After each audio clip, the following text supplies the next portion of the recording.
Oke, kita lanjut lagi. Yang slide 10-nya.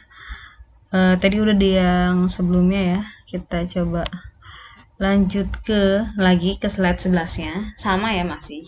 Ini masih definisi kinematika. Tadi mempelajari tentang gerak suatu objek yang tanpa memperhatikan penyebabnya ya. Jadi kalau benda itu berpindah tempat dalam waktu tertentu, maka benda tersebut dikatakan punya kecepatan. Nah, tapi kalau benda berubah kecepatannya dalam waktu tertentu, benda tersebut mempunyai percepatan. Jadi kalau jelas ya beda kecepatan sama percepatan. Kalau kecepatan benda pindah ke suatu tempat berarti punya kecepatan. Nah, setelah pindah kecepatannya ternyata berubah-ubah, berarti disebut punya percepatan. Untuk rumusnya, ini V-nya X2 min X1 per T2 min T1 ya, delta X per delta T. Untuk A-nya V2 min V1 per T2 min T1. Atau tadi pakai simbol yang XF ya, nggak masalah. XF dikurang XI per TF kurang TI. Pokoknya yang X2 itu intinya finalnya atau akhir. XI atau X1 posisi awalnya. Oke, kita lanjut lagi. Kalau percepatan rata-rata, ini rumusnya ya si A-nya itu delta V per delta T. Oke, untuk satuan dia meter per sekon kuadrat ya. VF dikurang VI per TF kurang TI. Oke, kita lihat contohnya di sini ada mobil bergerak dari 0 sekon ke 2 sekon, ternyata mengalami perubahan kecepatan dari 10 ke 20. Berarti kecepatan rata-ratanya adalah 20 dikurang 10, 10 per 2 kurang 0, kan 2. Berarti 10 bagi 2, 5 meter per sekon kuadrat. Kemudian untuk kecepatan sesaat itu saat itu juga, itu limit delta V per delta T atau ini delta T-nya ya. Kemudian ini delta V-nya. Jadi lihat ya, ingat-ingat kalau sesaat delta V per delta T, di mana delta V-nya ini slope-nya ini ya, kemiringannya per ini, tangannya ya. Oke, kita coba. Kecepatan rata-rata dari O ke C,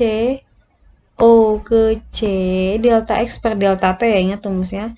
O ke C-nya berapa nih? 10 dibagi T-nya O ke C 12. Berarti 10 bagi 12, 0,833. Bisa dicek juga di kalkulator kamu.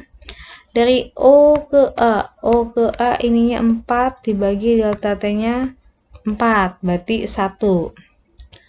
Kemudian untuk kecepatan sesaat pada T-nya 2 sekon. Nah, ini 2 sekon. Kamu lihat juga ke sini grafiknya. X-nya ini dapat 1 dari mana? 2 bagi 2 ya, 1 meter per sekon. Kemudian kecepatan sesaat pada saat T 9 sekon. Nah, kamu lihat di sini. Ini bapaknya di sini dikasih tahu 4,5 per 9, 0,75. Oke, kita lanjut lagi untuk kecepatan sesaat di A. Tadi apa dia? Slope ya. Delta V per delta T ininya berapa nih? 2 per 1, 2 ya. Kalau mau pakai slope langsung cepat ini aja. 2 bagi 1, 2 meter per sekon kuadrat. Sesaat di B, ini kan berarti di B nya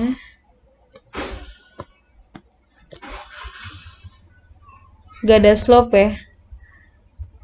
Kan kalau ini ada slope nya, gak ada kemiringannya.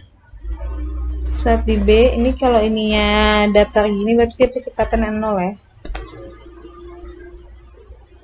Kalau di B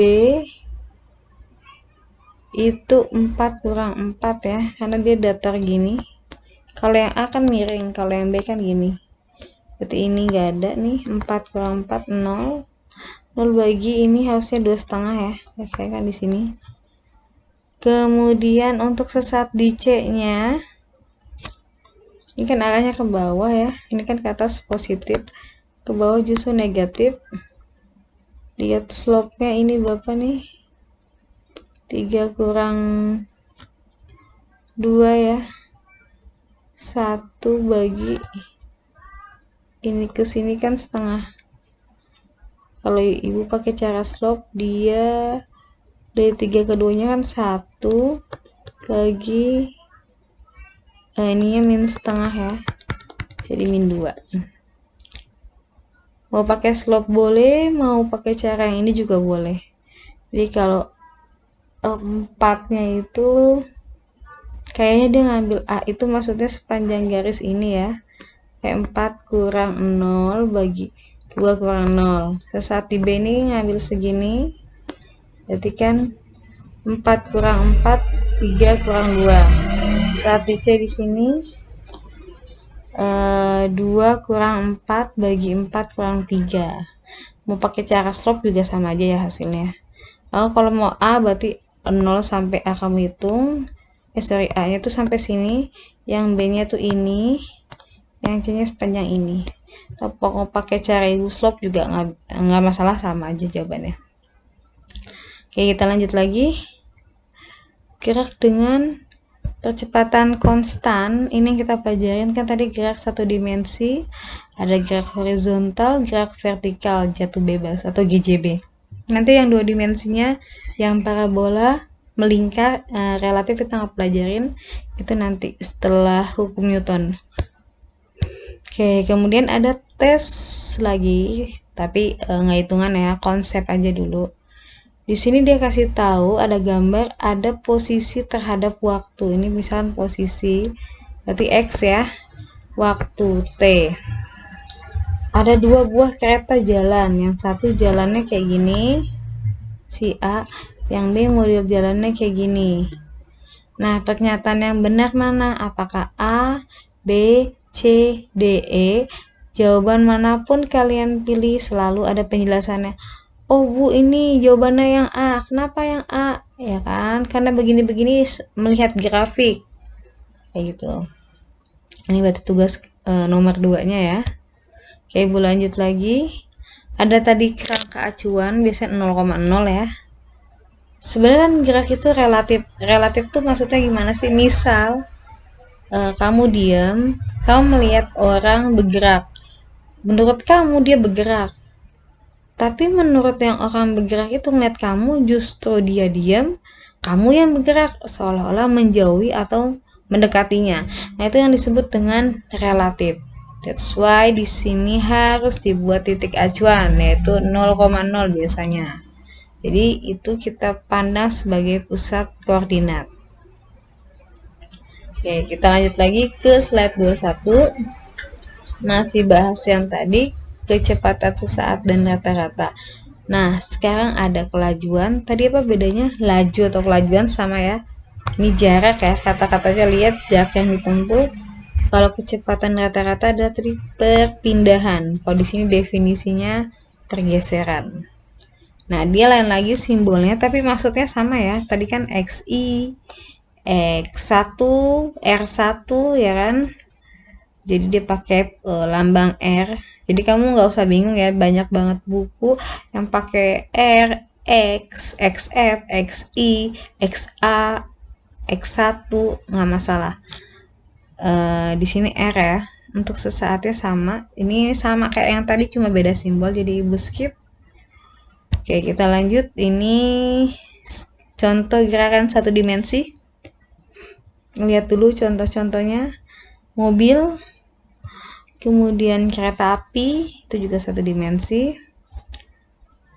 Kemudian untuk satu dimensi, ini lambangnya ada XI sama YJ. Jadi untuk I itu X, untuk J itu Y.